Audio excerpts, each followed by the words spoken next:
Coming up next on Passion Struck. Growth comes from cultivation, not comfort. And oftentimes, when we hear stories like how you used to be, you were much more comfortable in the grind because everything else is foreign. The calmness, the steadiness, the capacity. Each season has positives and negatives. At the end of the day, though, I truly believe that the actions and the person that we are today will show us the person we are going to be in the future. And that it's the actions and the discernment of thought on a daily basis that truly cultivates the individual's trajectory. And you do have to become deeply intentional. Welcome to Passion Struck. Hi, I'm your host, John R. Miles, and on the show, we decipher the secrets, tips, and guidance of the world's most inspiring people and turn their wisdom into practical advice for you and those around you. Our mission is to help you unlock the power of intentionality so that you can become the best version of yourself. If you're new to the show, I offer advice and answer listener questions on Fridays. We have long-form interviews the rest of the week with guests ranging from astronauts to authors, CEOs, creators, innovators, scientists, military leaders, visionaries, and athletes. Now, let's go out there and become Passion Struck.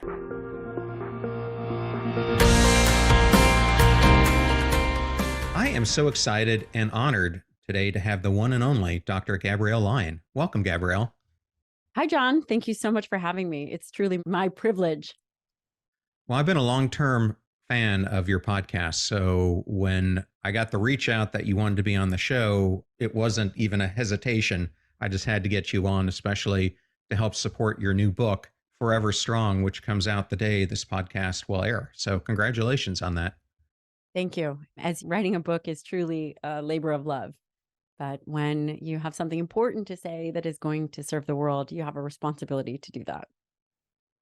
Well, absolutely. And it definitely is a labor of love. And I thought when I wrote the book, that was going to be the easy part. And I've realized it is just the beginning of a whole nother chapter. So I'm sure you've experienced that yourself. Yes, absolutely. Absolutely. Well, Gabrielle, as an author, educator, and practitioner, what drives your passion for sharing your expertise and helping people all around the world to optimize their health? Well, I love this question because ultimately medicine is the modality that I use to get the best out of people. And that's what I really want to see for people. I want to see them as the best version of themselves. I want to see them not distracted by health information. I want them to be able to execute in a way where health is second nature. It's really what drives me is I know what the end of life looks like as a trained geriatrician, the end of life. And you know how much the middle of life and early life is worth fighting for so that the end result doesn't contain regret and that the end result is really a trajectory of the choices that you've made and the impact and the influence that you've had on other people's lives in a positive manner. Well, thank you for sharing that. And I know I wouldn't be where I am today if it wasn't for mentors along the way. Were there any mentors along your journey who played a significant role in your career path and your focus on where you are now today? Absolutely. In fact, my book, Forever Strong, is dedicated to my mentor of over 2 decades, Dr. Donald Layman, and he is one of the foremost protein researchers in the world. And I was lucky enough to stumble into his lab and into his class as an undergraduate at the University of Illinois studying human nutrition, vitamin mineral metabolism. And Don has done some of the very pivotal work of the information that we essentially take for granted today. This idea of protein distribution and how much protein we need for the health of skeletal muscle. Some pivotal discoveries actually came out of his lab, which is amazing to be able to interface with a giant who is so humble and has so much scientific integrity. He changed the trajectory of my life and the way that I think, and this book is quite frankly dedicated to him. Well, I was going to ask you what's the inspiration for writing Forever Strong, but you just answered it. Yeah. And I will tell you what ended up happening is social media has really taken off. And now that is the majority of where people are getting their health information. And having been a physician, I graduated medical school in 2006. I've seen a lot of patients. I've seen thousands of patients. And as a physician, I would say that we're not really keen on social media. It's not what we're trained to do. And what happens is all of a sudden the world begins to interface in a different way, where health information is coming from influencers or people that are maybe taking information and translating it in a way that's not necessarily accurate. And there was a moment where I realized that if I don't step up to say something and put this in a book, that the way in which people will age will have a tremendously negative impact on our world. And that's ultimately why I wrote the book, because I think that with good scientific information and a strong mental framework that can be deployed, individuals can take health and wellness into their own hands and really begin to ask the right questions so that they are strong and that they are capable.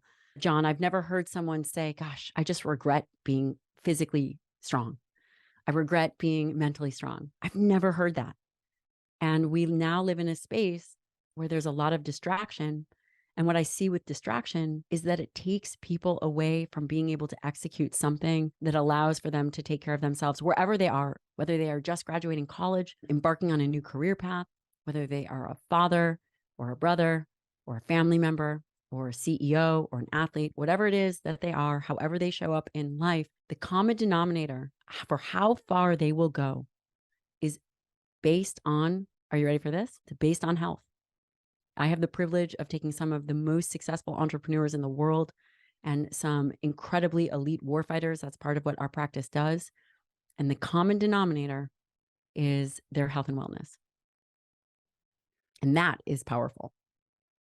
I think it's extremely powerful. And I remember about a year ago, I was interviewing Katie Milkman. I'm not sure if you're familiar with Katie, but she is a professor at Wharton and specializes in behavior science. And I asked her, why did you get into this whole study of behavior science? And she said it was because as she was an undergraduate, she happened to see a study that showed that 60% of adults in the United States will have two chronic conditions by the time that they're in their late 50s, early 60s, and they end up spending 20 to 30% of their life in a debilitated state. And for her, it just brought up this whole passion inside of her to start doing something about it. And one of the things I have really come to the conclusion of is our health is really determined by our underlying behaviors. There's a huge link to it. And I'm sure as you were treating patients, like you just mentioned, from entrepreneurs to military veterans like myself to others, that these choices that we make in our daily life have to be something that comes up in your discussion with them. It is. And in fact, I'd love to tell you a story. I want to tell you a story about the time that this really took hold for me. And again, I've seen thousands of patients, and I used to have a practice on Fifth Avenue and right across from the park. It was very beautiful. And one day, a military operator SEAL of 20 years came into my office, and his name was Brian. Brian was a breacher. What part of the military were you and my friend? Navy. Navy. Okay. He was a Navy SEAL for 20 years, breacher, muscle of the teams, 265-pound farm guy, right? Just this big farm boy, big Texan. And he'd been, again, multiple war deployments to some of the most dangerous places on earth. And he'd never been injured. He came home, was riding on his motorcycle, going 5 miles an hour. And Brian was completely taken out by a 17-year-old girl texting and driving. Brian lost his leg, and he was sitting in my office. And you don't know this about me, but I'm 5'1". My husband is a SEAL. So I'm thinking, man, I'm telling this whole narrative story in my head, like Brian's life is never going to be the same. Here he was, this big alpha dude, and now he's lost his leg and his career is over. His life is over. So he's sitting in my office, and I lean in and I go, Brian, how are you doing? And he looked at me like I just asked him if there was a purple elephant flying outside of the window and could he get me a cup of coffee? He looked at me totally confused. He said, Doc, well, I just told you. I'm tired. I'm having some phantom limb pain, just not feeling as robust as I normally do. That answer wasn't good enough for me. So I asked him again. And this time I leaned even closer. I'm like, Brian, no, tell me, how are you really doing? And then I launch into my narrative about how he's really doing. I said, Brian, here you are. You lost your leg, blah, blah, blah, blah, blah. How are you ever going to do X, Y, and Z? And now, et cetera, et cetera. And he looked at me and he goes, in total, honest to God, curiosity and confusion, Doc, what are you talking about? That was like 6 months ago. It was in that moment that I realized there's a difference between being an asset versus being a liability in the way you show up in your own life and the way that you show up in other people's lives. And you do not have to be a Navy SEAL to embody certain characteristics and attributes to execute in a way that allows you not to be shackled to the past. Whereas most of the patients that are unsuccessful that I've seen are still talking about something or thinking about something that happened 6 years ago. Here Brian is, and granted, he's a SEAL, so he's strong and capable and cultivated. But what was so shocking is that I started to think about all the really successful patients. And it doesn't even need to be financial success. That's not what I'm talking about. The patients that were thriving physically, mentally, within their lives, and they had very common characteristics. And one, there's a handful. If I have a moment, I would love to share them with you. One framework was that they didn't have a narrative. There was no inner dialogue. There wasn't a monologue. It was purely a neutral mind. And I'm sure that took time to develop, as I hear from many of my patients. And again, we all have narratives, or at least many of us. I swear, I don't think my husband does, but many of us have narratives. And these narratives, quite frankly, are very uninteresting. And everybody has a handful of them. Just because the brain is doing what the brain does and pumping out thoughts, it doesn't mean that they have to be dealt with. It doesn't mean they have to be believed. It's like when the heart beats, you don't think about what the heart is doing. It's just that your heart is beating. The same thing goes for the brain. And those that are able to go through moments of crisis and moments of change with a very neutral mind are incredibly successful. The other very fascinating attribute or characteristic that I see all the time is a worthiness, a worthiness temperature. And that's just for lack of a better way of phrasing it. People will only go so far in their health to the level that they feel worthy of achieving and worthy of having. There is this element of self-sabotage that I see.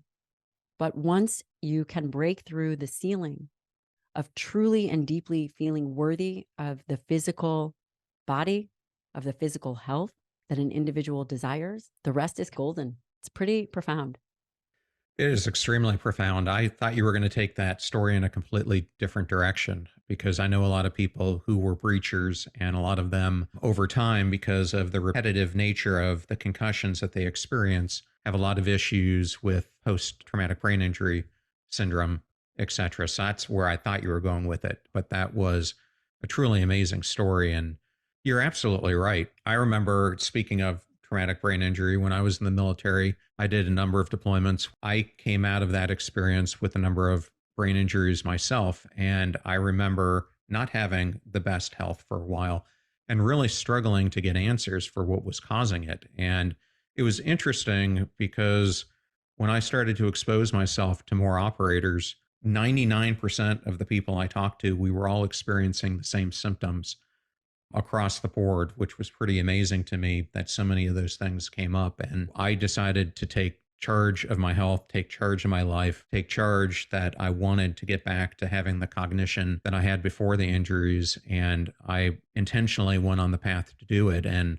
thankful to say, through some treatments from the Warrior Angels Foundation, which is based in Houston, I've been able to get back to where I was before. But I know so many people struggle with things like this in their lives.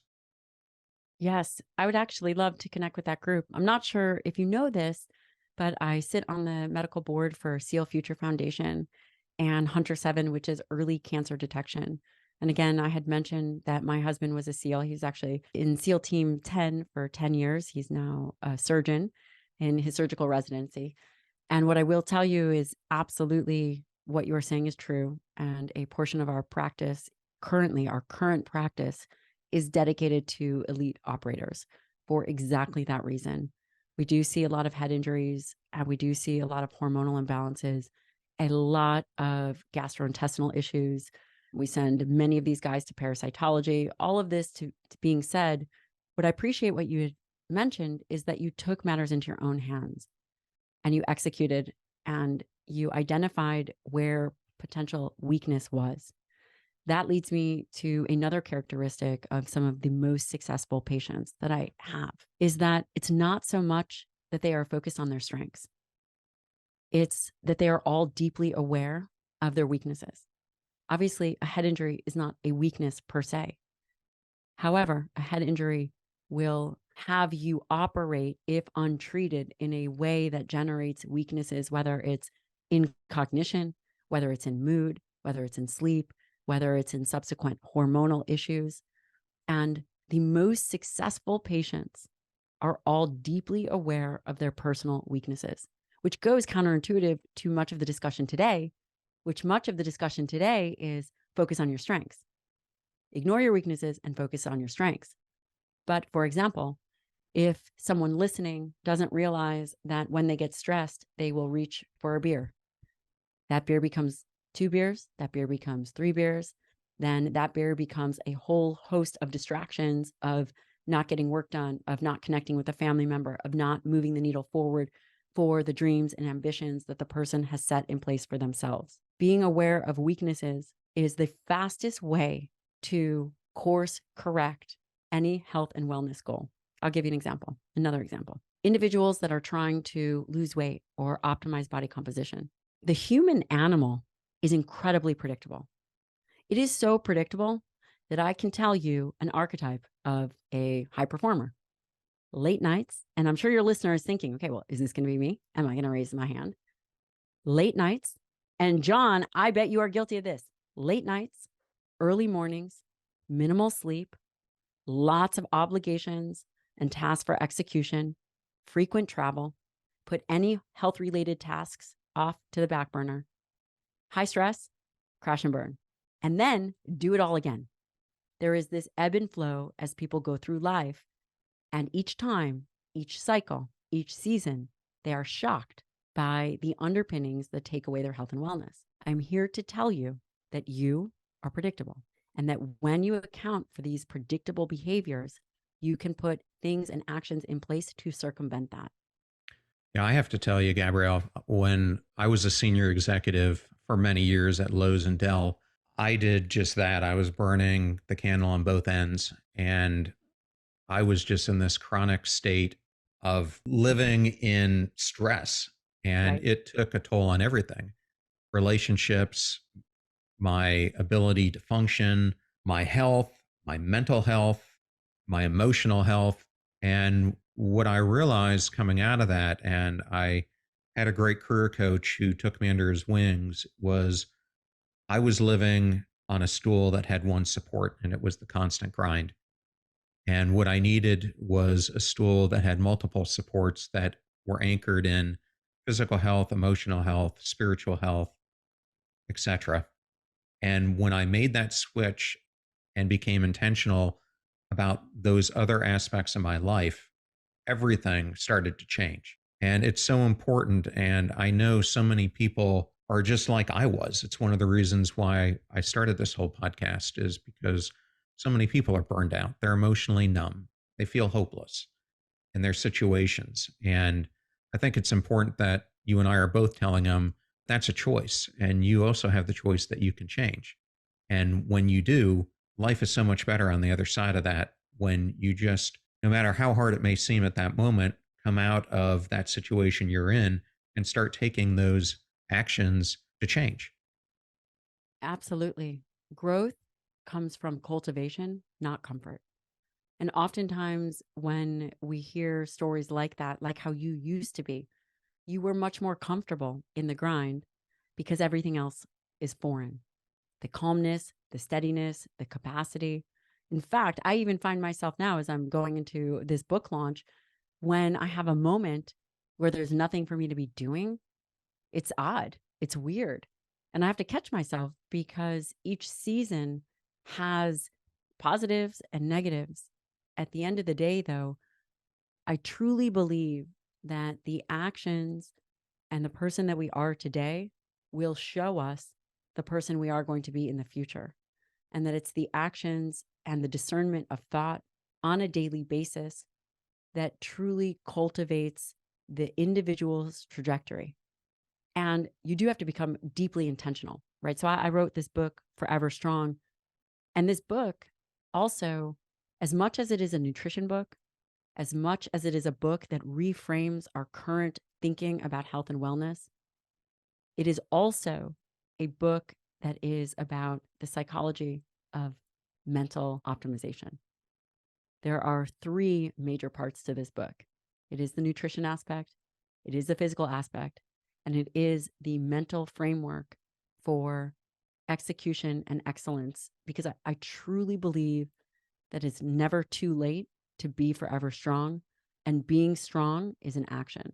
And being strong is an action that you take daily. And the things that impede you from physical strength and emotional strength are obvious, they're expected, and they are, quite frankly and surprisingly, easy to circumvent. Well, let's start unpacking all of that. So let's start out with, in the book, you emphasize that muscle health is our metabolic currency. Why is muscle the most important organ in our body? Before I tell you why muscle is the most important organ in the body, I have to provide the landscape through which we view muscle. And John, as a guy who has been deployed with team members, the guys in the teams and other military, and also working as a high level executive, you know that there's one thing guys care about. No offense, but it's good hair and good testosterone and looking jacked. That arguably is where muscle goes. When people think about skeletal muscle, they think about the big brawny dudes being jacked and tan, being in the weight room, throwing around weights. Fair? Is that fair to say? Yeah, I would think that's a normal conclusion that you come to. John, you said that very delicately. I would say that oftentimes when we think about muscle, that's where the mind goes. We think about it from a mechanical, biomechanical perspective. We think about it from health and performance perspective. We might even think about it from a body composition perspective. Our current health landscape talks all about this obesity epidemic. It's been trying to treat an obesity epidemic for the last 50 years. We've only gotten sicker. We've only gotten more overweight. We've been trying to fix heart disease. We've been trying to fix diabetes. The list goes on. If you look at the CDC, you'll see the top causes of morbidity. You will see heart disease, cancer, kidney disease, respiratory disease, diabetes, Alzheimer's. There is a metabolic underpinning to all of these things, part of which these things are symptoms of unhealthy skeletal muscle. Many of the diseases that we are trying to avoid, that we think about as normal parts of aging, are actually issues of skeletal muscle that begin decades earlier. And in fact, you can see there was a pivotal paper that came out of Yale, and it looked at 18-year-old healthy, quote, healthy, sedentary college students that showed significant signs of skeletal muscle insulin resistance that began before there were any obvious signs of obesity. If we care about optimizing our performance and showing up in the way that we want to, then we must understand at the pinnacle of health is skeletal muscle. And muscle is so much more than locomotion and performance and power output and strength. While it's all of these things, it is the organ of longevity. And I will even say that skeletal muscle has multiple components that are fascinating. We talked about the obvious, which is being jacked and tan. The other not so obvious aspect about skeletal muscle is that it is an endocrine organ. When you contract, skeletal muscle releases myokines. Myokines are molecules that go throughout the body that interface with the brain and help with brain neurogenesis through BDNF, helps with bone development. skeletal muscle release something called interleukin 6, which is probably the most famous myokine. We've all heard about interleukin 6, or I think many of your listeners likely have. And interleukin 6 is a cytokine when it is released from cells of the immune system. We've heard about cytokine storms, increasing inflammation, increasing immune response. When contracting skeletal muscle through exercise releases interleukin 6, it helps damper the immune response, the inflammatory response in the body. This is incredible because skeletal muscle we have voluntary control over. Skeletal muscle makes up 40% of our body. Another fascinating component to skeletal muscle is the way that contracting skeletal muscle releases glutamine. Glutamine is a semi-essential amino acid, which glutamine is a energy source and provides fuel for cells of the immune system. We've always heard that exercise is good for the immune system. Well, specifically how? Exercise is specifically good for the immune system because of the influence of contracting skeletal muscle and what skeletal muscle releases and how it provides full body homeostasis. It's incredible. Other aspects of skeletal muscle, I'm sure we're going to talk about. Skeletal muscle is a nutrient sensing organ system. Skeletal muscle senses the quality of the diet. Skeletal muscle is also your body armor. If you fall, if you get injured, your body requires these amino acids. It will pull from skeletal muscle. And lastly, and most second famously, it is your metabolic sink. And that means that skeletal muscle is the site for glucose disposal, both during exercise and at rest. Skeletal muscle, when you eat a meal of carbohydrates, skeletal muscle is the primary site where you put it. So you do need to have healthy skeletal muscle so you have a place to store glucose. We know that when individuals lose healthy skeletal muscle, we see an increase in blood glucose, increase in insulin, and of course, over time, the subsequent diseases that develop often with this are diseases that could land an individual on the CDC's top 10 list. Gabrielle, first I want to go back and tell you why I hesitated. I hesitated because I kept thinking of the SEAL community. And while there are a lot of people who are like Marcus or Morgan Luttrell or Marcus Capone or some of the other well-known SEALs that people are familiar with, the vast majority I saw were what you would think of were normal built human beings. Look at a Sean Ryan or many of my friends. Admiral Olson is a great example of someone who on the outside you probably wouldn't have thought was a SEAL. But sometimes I think looks are deceiving in the muscular strength and mental capacity that you have as an individual. And what always intrigued me was you can be big, but that's not going to help you on a long duration mission where you need to be agile and potentially have to ruck it or run or do something else to keep your stamina up. So I just view muscular strength in many different ways. But yes, to your point, I think most people think about it as this muscular person they see in the gym who's all tan and Yeah, everything, but that doesn't necessarily equate to someone being strong. this is true. And you've had the privilege to work and know individuals that their body, they are the human weapon, their brain, their bodies. These guys, again, are fit and agile and have incredible muscular endurance as well as just mental fortitude. But yes, I would say that they are the exception to the rule. But I will also say that the majority of them, at least while they are active duty, all recognize, even if they don't recognize it consciously, they all recognize the importance of having healthy skeletal muscle. They all recognize the importance of being strong, being prepared for life. And I think that's where some of the confusion in health and wellness comes in. I had no idea that fitness was so controversial. Did you know that? That people really argue about the best modalities for training, for aging and strength. Again, this was new to me. I knew that people argued about nutrition, but I had no idea that people argued about strength training and these other modalities. I think that we Oh, can yeah. all, so you already know this. So you're one step ahead of me, Yes. friend. You've been in the game longer. I have a podcast that's only a year old. The one thing that we can all agree upon is that we have seen individuals throughout life as they age lose muscle mass and strength. It may not be ourselves, we might not be there, but we can all appreciate individuals that we've seen, whether it's our parents or our grandparents. Could we agree on that? That we all have seen what aging does if left unchecked. Yeah, absolutely. And with that, when we are midlife and we understand that you earn that strength every day, you had mentioned metabolic currency. Muscle is totally currency.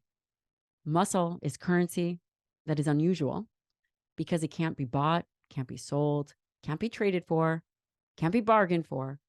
Skeletal muscle is currency that has to be earned. Currency that has to be earned, and the way in which you earn that is a process of becoming a different kind of person, a more resilient person, a more sturdy person, a more disciplined person. And while we talk about the mechanical aspects of skeletal muscle, and that yes, strength and size don't necessarily go hand in hand. However, that health of that tissue and the capacity of that tissue requires effort, purposeful effort over time. And when we fail to recognize that importance, we take for granted that the process of aging, there's a process of aging called sarcopenia, potentially. It was recently given a ICD-9 code, or ICD-10, which is International Classification of Disease. It actually was only recognized in 2016 as something that was diagnosed and diagnosable, which is shocking. So I suppose all of this to say that skeletal muscle health is something that is a non-negotiable. And by focusing on what we have to gain through the actions that we take, whether it's muscular endurance, whether it's hypertrophy training, whether it's strength training, the person that we become, and when we focus on what we have to gain versus what we have to lose, it allows individuals to become much more empowered in their own health and wellness journey, because it's not about losing fat. It really is about addressing the health of skeletal muscle over time. Said so well. And I remember watching my grandparents on my maternal side, and every single morning they would get up, both of them, and do their morning exercises. And I remember my grandfather, especially, was always in great shape for his age, and both of them lived to be in their 90s. But my parents also do a good job. They make sure that 4 to 5 times a week they're going to the Y and getting the exercise in. And I think it's so important as we age to have this fitness routine. And I'm going to get to protein intake here in a second, but I wanted to just stick to exercise and training here for a second. To me, it's fascinating that exercising can impact muscle at the cellular level, specifically by improving mitochondria, which people probably don't realize. Can you elaborate on that relationship between muscle health and mitochondria function? Certainly, the majority of our mitochondria are housed in our skeletal muscle. And that's largely, again, because skeletal muscle makes up 40% of our body weight. When we think about skeletal muscle, and number one, we do have to think about mitochondria. So we should, I think, lay out a little bit about mitochondrial function. We've all heard generically that it is the powerhouse of the cell. Well, what does that actually mean? Mitochondria is the place for ATP generation. It is the site that we really do generate energy within our cells. We have to think about fatty acid oxidation within our tissue, as well as glucose utilization. When we age, mitochondria changes. It is one of the hallmarks. There's a great paper that covers the hallmarks of aging. Mitochondria aging, the displacement, the degradation, the issues with mitochondria are considered a hallmark of aging, which means healthy mitochondria very easily translates to greater energy. The more healthy mitochondria you have, the better energy that you have. Typically, mitochondria content is related to the volume of training. And when we think about the volume of training, that could be a lot of cardiovascular activity. Typically, when you think about the fibers, you think about individuals that are doing cardiovascular activity versus doing something like lifting weights doesn't necessarily move the needle for mitochondria as much as some kind of cardiovascular or higher volume endurance training. The question then becomes, how do we think about mitochondrial health over time and both become important? So the aspect of maintaining mitochondrial health through some type of cardiovascular activity, as well as maintaining some type of other skeletal muscle health through hypertrophy training. And I think that's the best way to think about it. I will also say that when you think about skeletal muscle mitochondria, and there's a lot of information about exercise and skeletal muscle health, where I think is very fascinating that we turn our attention is there is a gut muscle axis. And that's probably something that I think a lot of the listeners may have not heard about. We think about gut health as separate to muscle health, but there's something very interesting when it relates to, I'll give you an example. There is a lagitanin from a pomegranate walnut. It's what we call a postbiotic. And this alagitanin is transformed in the gut. It's transformed in the gut to something called urolithin A. And urolithin A is a compound that maybe 30% of humans actually can generate. And what urolithin A has been shown to do in many scientific articles, randomized controlled trials, it actually improves the cellular turnover of the mitochondria. It improves mitophagy.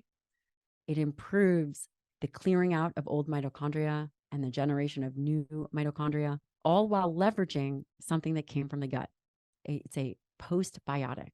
And I just think that's very fascinating because you can move the needle for mitochondria. Exercise is arguably the number one. But I would also say that the number two thing is what we eat and how we think about nutrition plays a role in our mitochondrial health. So hopefully that is an answer to your question that may be a little different. No, I love it because a couple of things that I incorporate into my daily life, because to me, I can tell when my mitochondria health is out of whack because everything else feels out of whack. It impacts my sleep, it impacts my energy levels, my cognition levels. So I do a lot of work around calorie restricted diets. I do intermittent fasting pretty much every single day. And then part of the program I'm on is using supplements like urolithin A as part of my regimen. And Kara Fitzgerald, if you know her, gave me a whole bunch of things as well that I do. So I take beets and turmeric and other anti-inflammatories. I wanted to mention skeletal muscle. We think about it as red muscle, that would be type 1 fibers, and then type 2A, type 2X, which would be white. And type 1 fibers are really the fibers that we think about when it comes to mitochondrial health. And that's the volume of cardio and the mitochondrial content, and then the capacity of glucose and fat oxidation. Now, I'm going to ask you a question. When you talk about supplementation, urolithin A is huge. My next question to you is, do you use ketone esters for a rapid fuel source for mitochondria? I have experimented with it. And sometimes I find that even though it gives me a boost for a little bit, I get a major letdown after I use them. And it's perhaps because I'm using them in the wrong way. But it's difficult because since I intermittent fast and before I used to do this, I used to do the ketone supplementation before I would work out. But now I don't use it in that way, or I'm worried if I would use it, it would break my fast, most likely. Okay. So the last couple of years, I haven't been using it as much, but for a while there, I was experimenting with that a lot. Yeah, I think it's an important point to mention, especially when it comes to muscle health. When I think about muscle health, I think about it again, the mitochondria, and then I think about mitochondrial function as one. And I relate it to, if I were to visualize this in my head, I think about type 1 fibers, mitochondrial health. And then I think about ways to influence that through the volume of training, and then what fuel sources. And then in the other aspect of muscle health, I think about type 2 fibers. I think about white fibers. I think about glycogen, protein myofibrils, and then the storage component. So I think about mitochondria as this energy. And then I think about glycogen as the storage capacity, both of which are trained differently and separately, both of which, for example, have different targeted supplements. We talked about what you would do for mitochondrial health, and then what you would do for muscular health. That might be like creatine.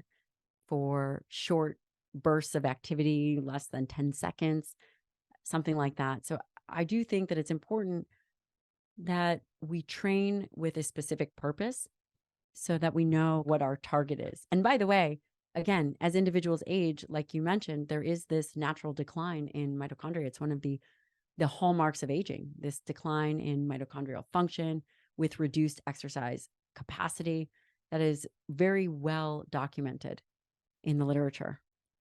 No, it absolutely is. And it's one of the reasons I try to get in at least 3 days a week. I try to do heavy cardio, typically spin classes, specifically to help my metabolism boost and that mitochondria function. I love it. So are you on the Peloton? We could definitely Peloton together. We've got one upstairs. Absolutely. They keep teasing me. I thought I was going to have Alex Toussaint on the show, and they tease me and then yank him at the last minute. So one of these days, I'll get some of my favorite Peloton instructors on the show. But Oh, I yes, love it. That would be so fun. You'll have to let me know. Another important point about mitochondria is I do believe that the change in mitochondrial health, again, anecdotally, you're saying that's what you feel. I would say that I have seen that there is an increase in fatigue associated with lack of or mitochondrial health. Again, I know that these are somewhat nebulous terms because no one is staining our mitochondria, but based on the literature, there is this decline in efficiency that we know about and the capacity for ATP generation. And then what does that mean for us as we age? Well, number one, if skeletal muscle houses mitochondria, there is a change in fibers as we age and a loss of skeletal muscle, then it stands to reason as we lose skeletal muscle, we lose mitochondria. And we can see that in our blood work. We can see that through elevated levels of blood sugar, elevated levels of insulin, elevated levels of triglycerides. Again, a very important component to aging. And I also think it's one that potentially doesn't have to happen. We don't have a ton of data on what it looks like for highly active, more mature individuals over time, which again, I'm hoping that's what we'll see as individuals become forever strong because it's totally plausible. well, thank you for sharing that. And Gabrielle, you did an excellent interview with Dr. Mark Hyman. I loved it. I was researching it, and a term came up that I was not familiar with called bioenergetics.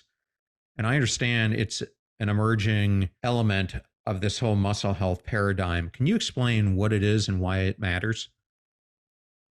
I think that when you're referring to, do you mean bioenergetic nutrition or so bioenergetics is really by definition means the flow of energies in a biological system. In humans, we think about that as the conversion of carbohydrates, proteins, and fats into usable energy. So I'm assuming that's what you're referring to potentially. There's a chemistry element of it as I was reading on it, but there's also a nutritional component of it as well. And I was more focusing on the nutritional component.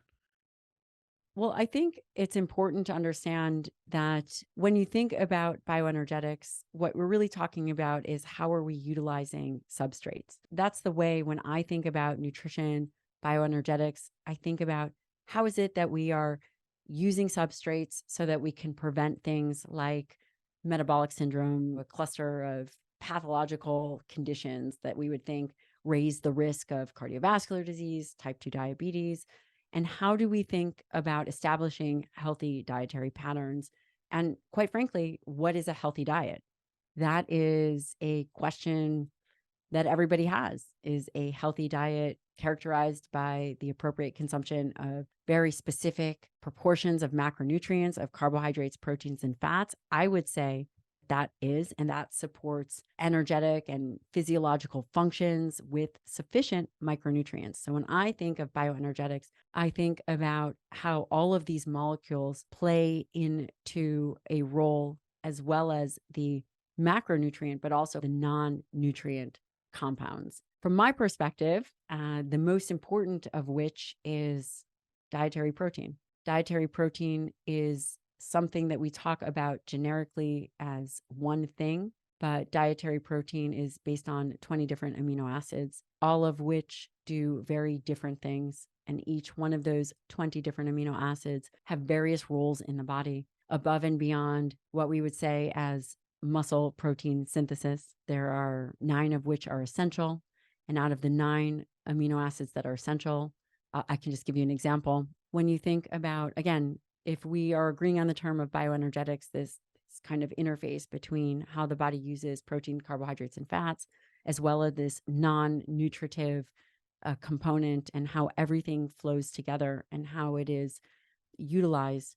When we think about protein, we have to think about each as an individual nutrient and what does each one of those amino acids do. And it's a little bit outside the scope of the conversation, but I'd love to highlight a few. When we think about amino acids as individual nutrients, we have to think about, let's just take some of the common ones.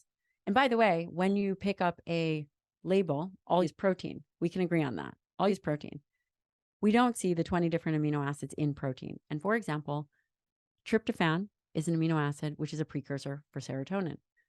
Leucine, my favorite amino acid, is one of the branch chain amino acids, which you must ingest from the diet and is important, critical for muscle health. It stimulates mTOR, which then goes on to stimulate muscle protein synthesis by a whole cascade of events that happen. Phenylalanine is a precursor for dopamine production. Threonine is a precursor. I know that you're very interested in health and wellness. 75% of threonine is a precursor for mucin production in the gut. So when we eat for muscle health, then we have to understand that all these other components fall into place. And then if we take it one step further, if we move beyond the generic term of protein, we then think about food as a food matrix. And within the food matrix, for example, like beef, we think about the highly bioavailable form of protein, but we also think about these low molecular weight molecules like taurine, which can be important for eyesight and important for aging. We also think about carnitine or fatty acid oxidation. We think about glutathione. We think about creatine, and serine, lots of low molecular weight molecules that ride along with the food that we eat. And that all plays a role as it relates to overall health and wellness. And dietary protein is essential. You can make all the carbohydrates that you need. You only need a very small amount of fat, but because of the turnover of because of the turnover of protein in general in the body, you might turn over 250 to 300 plus grams of protein a day. You're not going to ingest all of that. And that is why dietary protein becomes so critical, because again, as you eat for muscle health, all subsequent things fall into place. We started this whole episode talking about things like cognitive decline. And I know one of the things that people are talking about right now is the rise in dementia and Alzheimer's. For those interested in preventing those things, what role does our muscle health play in that paradigm? Well, first, I want to lay at the feet of the listener that I did my training in geriatrics. My clinical responsibility was as a geriatrician, which means the fellow's job is to take care of a memory and aging clinic, as well as round on the nursing homes, see patients in the dementia ward, and really be there at the forefront of those individuals with Alzheimer's, whether it's vascular dementia, etc. There's many different challenges with cognitive impairment, all under somewhat one umbrella, but different causes. The biggest piece of advice that I could give anybody, which is again, one reason why I do this work, is that muscle health is again, the pinnacle. It is the organ of longevity. Alzheimer's disease, a large majority of individuals with Alzheimer's disease, that can be prevented. Obviously, not everybody. There are genetic predispositions, there are challenges, there's other things. But on a very fundamental level, body composition plays a huge role. When we have insulin resistance in the body, we have insulin resistance in the brain. Alzheimer's disease can be thought of as type 3 diabetes of the brain. I appreciate that I am oversimplifying this, whether it is tau proteins or the misfoldings of this protein or that protein, etc. There's not much that we can directly do to influence that. But the thing that we can directly do to improve our cognitive function and protect our brain is to maintain an appropriate body weight. Now, there's no evidence to support, John, I can't tell you what your ideal muscle mass is. I could potentially give you an idea, but I do know that anything over 30% body fat is likely putting you at a tremendous risk. And that arguably your body fat percentage should be lower than that.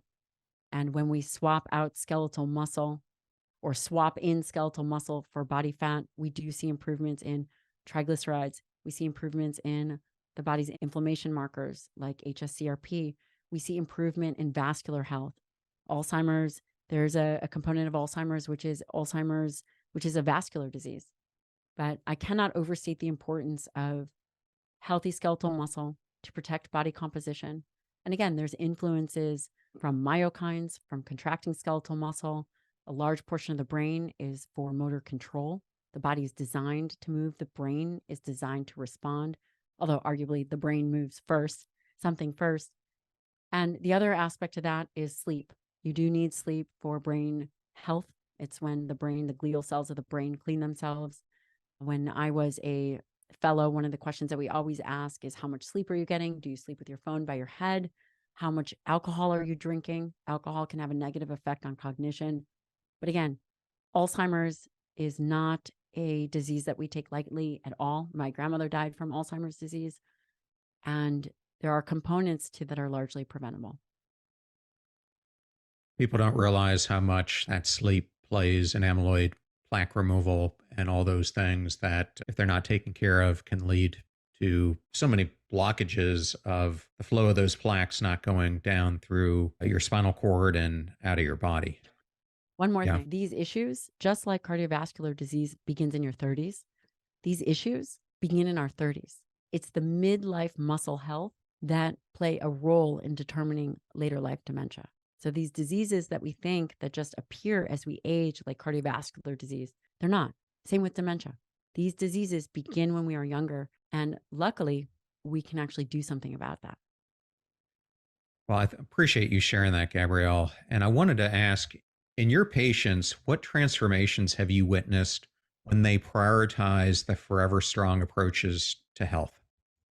Well, I'm so fortunate because my patients are amazing humans. And one thing that I will tell you, again, I can't stress this enough, is that medicine is just the modality.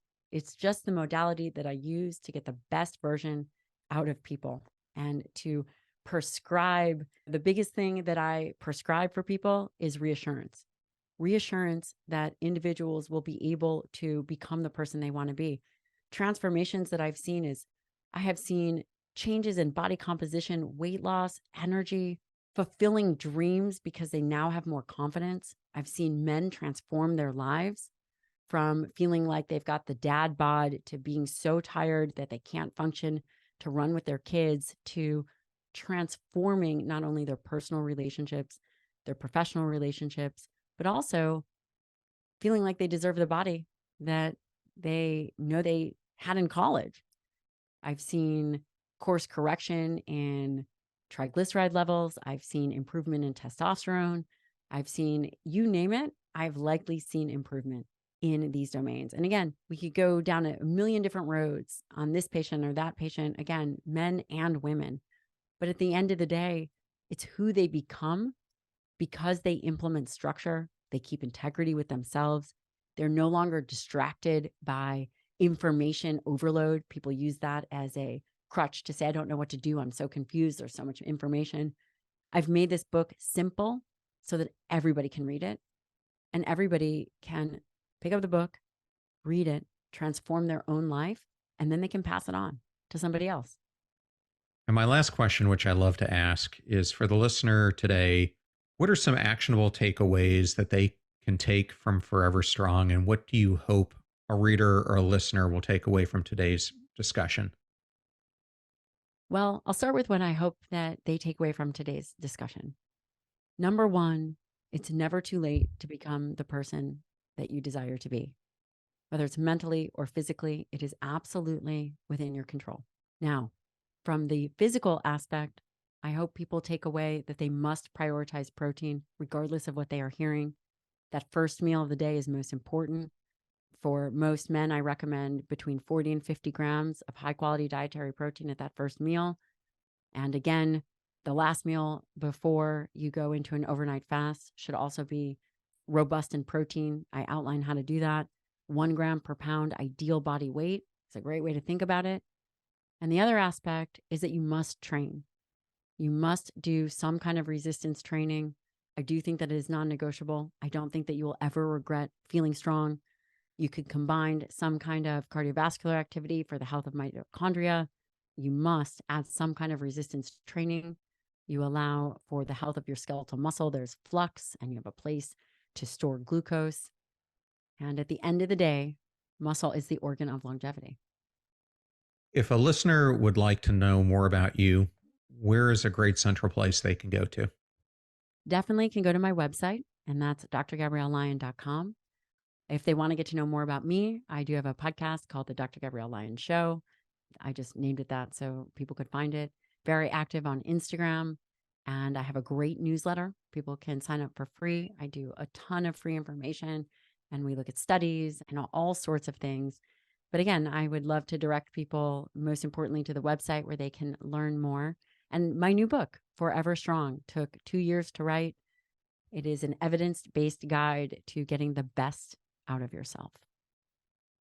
Well, Gabrielle, it was such a privilege to have you on the show today. Thank you so much for bringing such insight to our listeners.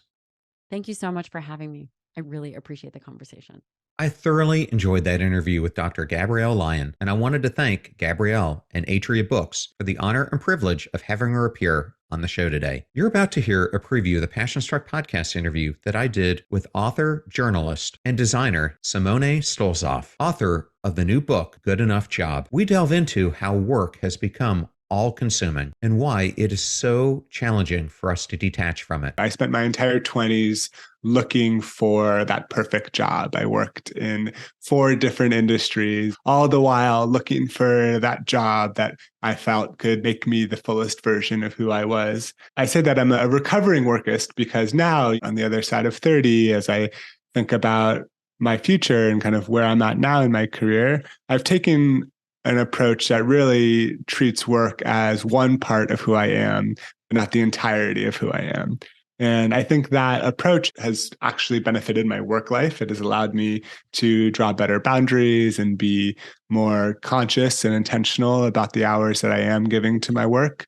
It has allowed me to have better relationships in my community and ultimately to be a more well-rounded version of who I am. Remember that we rise by lifting others, so share this show with those that you love and care about. And if you found today's episode useful, then please consider sharing it with someone that you love and care about. In the meantime, do your best to apply what you hear on the show so that you can live what you listen. Now go out there and become passion struck.